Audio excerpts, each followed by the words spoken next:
Hello friends. आज अपन discuss करेंगे चैप्टर नंबर 1 स्ट्रेस स्ट्रेन का टॉपिक 1.3.3 टेंसाइल टेस्ट डायग्राम और tensile test on mild steel. तो सबसे पहले अपन डिस्कस करते हैं कि टेंसाइल टेस्ट होता क्या है। तो टेंसाइल टेस्ट क्या होता है कि कोई भी बॉडी है वो कितना टेंशन फोर्स रेजिस्ट कर सकती है, कितना वो सहन कर सकती है टेंशन फोर्स, वो होता है उसकी टेंसाइल स्ट्रेंथ। मतलब उसकी स्ट्रेंथ कितनी है कि वो कितना तनाव बल जो है सहन कर सकती है। तो उसी स्ट्रेंथ को फाइंड आउट करने के लिए अपन स्पेसिमेन के ऊपर टेंसाइल टेस्ट करते हैं। अब ये टेंसाइल टेस्ट होता कैसे है, इसके लिए अपने पास एक मशीन होती है यूटीएम, यूनिवर्सल टेस्टिंग मशीन। तो यूनिवर्सल टेस्टिंग मशीन जो होती है उसमें अपन जिस बॉडी का टेंसाइल स्ट्रेंथ निकालनी है, जनरली स्टील बार का निकालते हैं, जो सरिये अपने बिल्डिंग में काम आते हैं उसका अपन टेंसाइल स्ट्रेंथ निकालते हैं। तो उस स्पेसिमेन को अपन उस मशीन के अंदर रख के और उसका स्ट्रेंथ फाइंड आउट करते हैं। पहले तो फोर्स लगता है उसके ऊपर, खिंचाव, और यूटीएम में आपके लोड फ्रेम होता है, वहाँ पे बार को फिक्स कर देते हैं। फिर एक साइड से वो खिंचता है तो उसकी जो रीडिंग है, कितना लोड लग रहा है, वो डायल गेज पे आती है। और कितना खिंचाव हो रहा है उसके अंदर, मतलब लंबाई कितनी उसकी खिंच रही है। अगर लोड लगाएंगे तो उसकी लंबाई खिंचेगी, तो कितना चेंज आ रहा है लेंथ में वो अपन नोट करेंगे। और उससे अपन जो हाईएस्ट पॉइंट जहाँ तक वो जाएगा, हाईएस्ट लोड जो वहाँ जहाँ तक वो सहन करेगा, वो उसकी अल्टीमेट स्ट्रेंथ होती है, जिसको अपन टेंसाइल स्ट्रेंथ भी कह सकते हैं कि इतनी मैक्सिमम स्ट्रेंथ फोर्स जो है ये सहन कर सकता है। तो इसमें आप इन टेंशन टेस्ट, जो test piece are fixed in two grips connected to a device UTM. तो जैसा कि बताया, यूनिवर्सल टेस्टिंग मशीन होती है and to a load measuring device. Test involves straining a test piece by tensile force. Generally इसमें tensile force लगा के अपन इसको खींचते हैं। Load is applied by hydrostatically lubricated ram. Load जो है हाइड्रोस्टेटिकली अप्लाइड होता है इस पे। Load and change in length has noted by dial gauge. Load और जो इसकी लंबाई में परिवर्तन हुआ वो अपन डायल गेज पे रीडिंग नोट्स कर लेते हैं। Stress strain curve then plotted by finding stress and strain at different points. तो ये जो रीडिंग्स आती है अलग अलग पॉइंट पे, मान लो जो लोड्स आए आपके और आपका चेंज इन लेंथ आई, इससे अपन क्या करते हैं कि जो आपकी इस रीडिंग्स आई उससे अपन स्ट्रेस निकाल लेते हैं। अब स्ट्रेस कैसे निकलती है, फोर्स अपॉन एरिया से। तो हर पॉइंट पे अपन को फोर्स पता है और एरिया। अब एरिया जो है उसका जो जहाँ पे क्रॉस सेक्शन एरिया जहाँ फोर्स लग रहा है, उस सर्किल का एरिया अपन निकाल लेंगे पाई/4 d² से, तो वो फिक्स रहेगा सबके लिए। तो हर पॉइंट पे स्ट्रेस आ जाएगा। उसके बाद स्ट्रेन क्या होता है, लंबाई में परिवर्तन अपॉन एक्चुअल लंबाई। तो चेंज इन लेंथ आपका डायल गेज से आ जाएगी रीडिंग, और एक्चुअल लंबाई आपको पता रहेगी कि शुरू में उसकी लंबाई 1 मीटर थी, अब कितनी होती गई। तो इस तरह से आप स्ट्रेस स्ट्रेन निकाल लेंगे और उसके बीच में एक ग्राफ प्लॉट करेंगे जिसको अपन कहते हैं stress strain diagram, stress strain curve या स्ट्रेस स्ट्रेस डायग्राम। अब ये देखिए आप, टेंसाइल टेस्ट के जो स्पेसिमेन है वो इस तरह के कुछ होते हैं। ये आपका बार है, ये दोनों जो एंड्स हैं फिक्स हो जाएंगे आपके उसके अंदर, और यहाँ से आप खिंचाव होगा। ये देखो, ये बिफोर टेस्ट है या आफ्टर टेस्ट है। तो जब खिंचता है तो इस तरह से ये बीच में से पतला होता जाता है, नेकिंग जिसको कहते हैं, गर्दन की शेप का ये बीच में से हो जाता है। और फाइनली जो है ये ब्रेक हो जाता है बीच में से, यहाँ से ब्रेक हो जाएगा, तो इसको अपन नेकिंग कहते हैं। तो ये तो स्पेसिमेन की बात हुई। तो ये है आपका टेंसाइल टेस्ट डायग्राम। जैसा मैंने आपको बताया कि टेंसाइल टेस्ट करने के बाद उसका डायग्राम प्लॉट करेंगे अपन, तो वो डायग्राम ये स्ट्रेस और स्ट्रेन के बीच में ड्रॉ हुआ है। तो एक साइड तो आपकी स्ट्रेस है, लेफ्ट वाई एक्सिस पे स्ट्रेस रखी है अपन ने, और यहाँ पे अपन ने एक्स एक्सिस पे स्ट्रेन रखा है। तो जब इसका ग्राफ प्लॉट करेंगे तो ये कुछ इस तरह से बनेगा। ओ से चालू हुआ, फिर ए, फिर बी, सी, डी, ई। ये कुछ पॉइंट्स हैं जो अपन डिस्कस करेंगे एक एक पॉइंट को।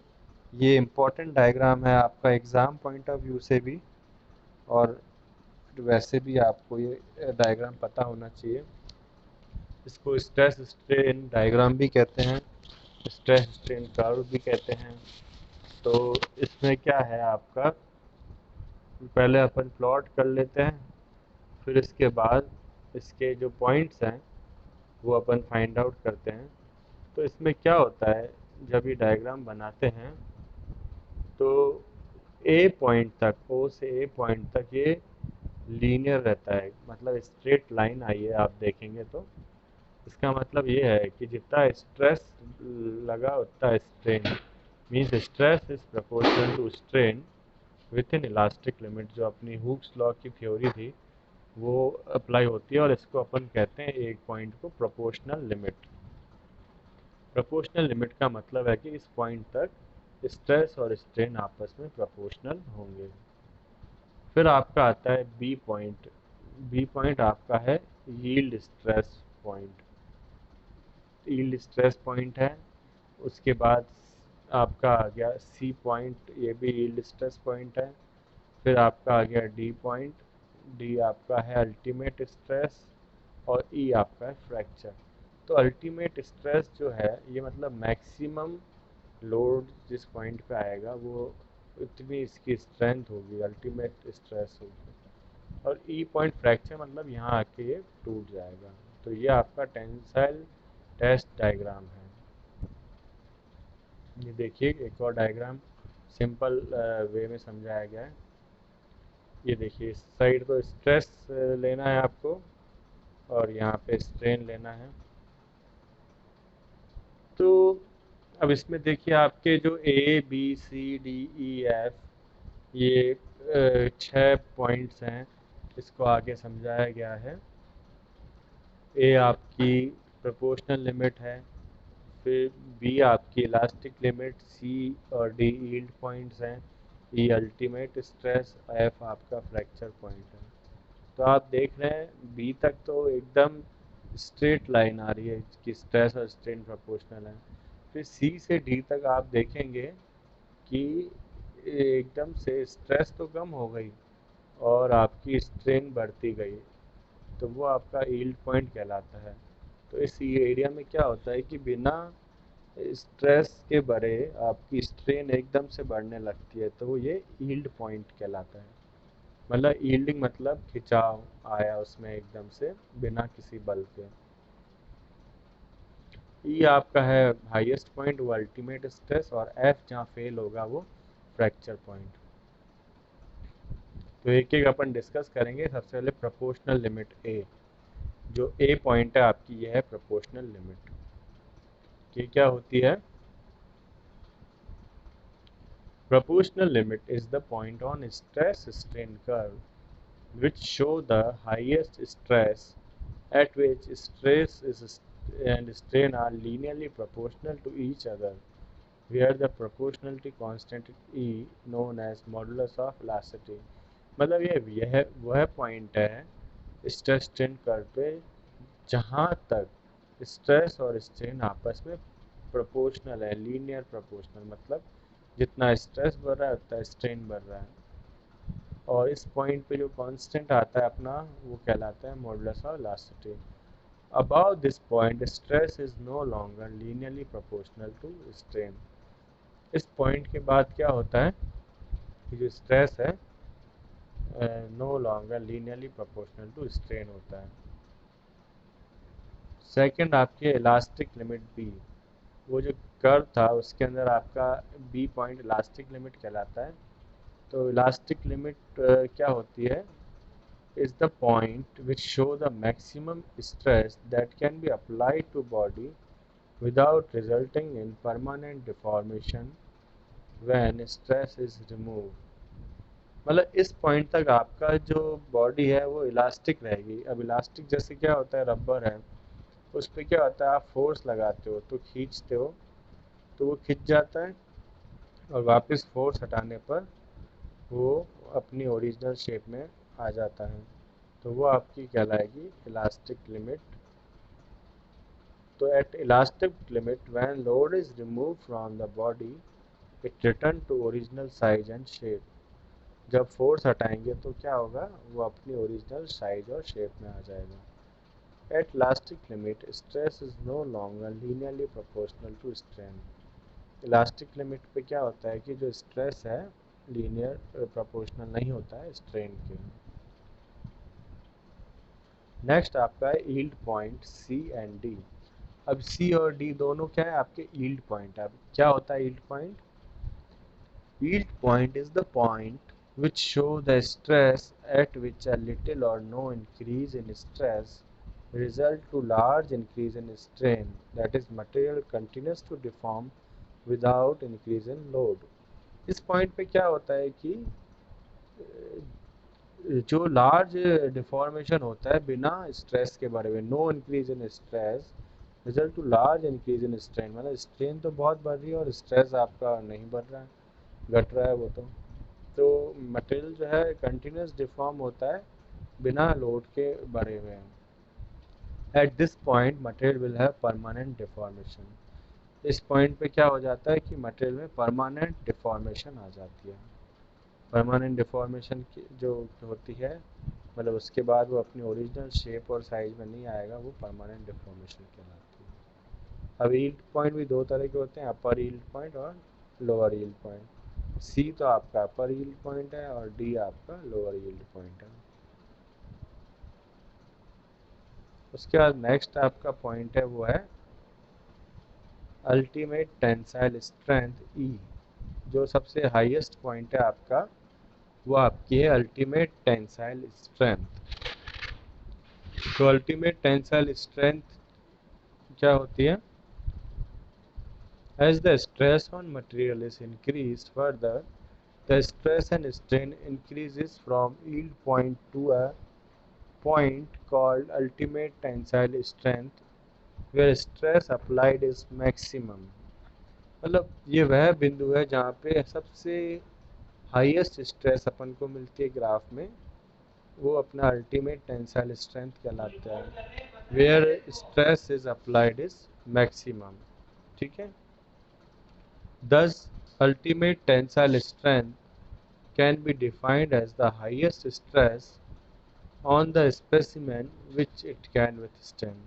तो अल्टीमेट टेंसाइल स्ट्रेंथ आपकी हुई जो हाईएस्ट स्ट्रेस है स्पेसिमेन जो वो सहन कर सकता है, वो अल्टीमेट टेंसाइल स्ट्रेंथ कहलाती है। उसके बाद आपका लास्ट पॉइंट जो आता है वो कहलाते हैं अपन फ्रैक्चर स्ट्रेस या फ्रैक्चरल स्ट्रेंथ भी कहते हैं इसको, पॉइंट एफ।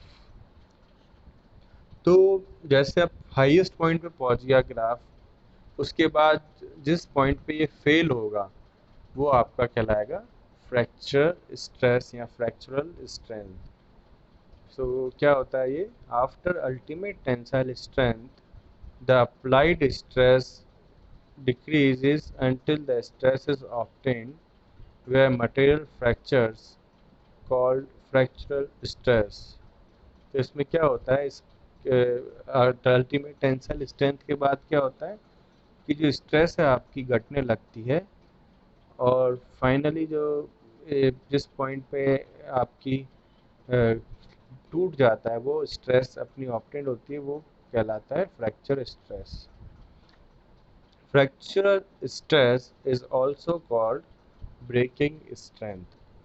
जो आपकी फ्रैक्चर स्ट्रेस है उसको अपन ब्रेकिंग स्ट्रेंथ भी कहते हैं। तो ये आपका पूरा डायग्राम हो गया कि ए बी सी डी क्या क्या पॉइंट होते हैं, वो सारा अपन ने समझा। तो आपको इन सब पॉइंट्स के लिए ये वाला कर्व आपको फॉलो करना है। A B C D E F, ये अपन ने सारे पॉइंट डिस्कस किए। ए आपका प्रोपोर्शनल लिमिट, बी आपका यील्ड इलास्टिक लिमिट, सी और डी, सी आपका upper yield point, D lower yield point, E आपका अल्टीमेट स्ट्रेस और एफ आपका फ्रैक्चर स्ट्रेस। तो आई होप आप सबको समझ में आ गया होगा ये graph. Thank you very much.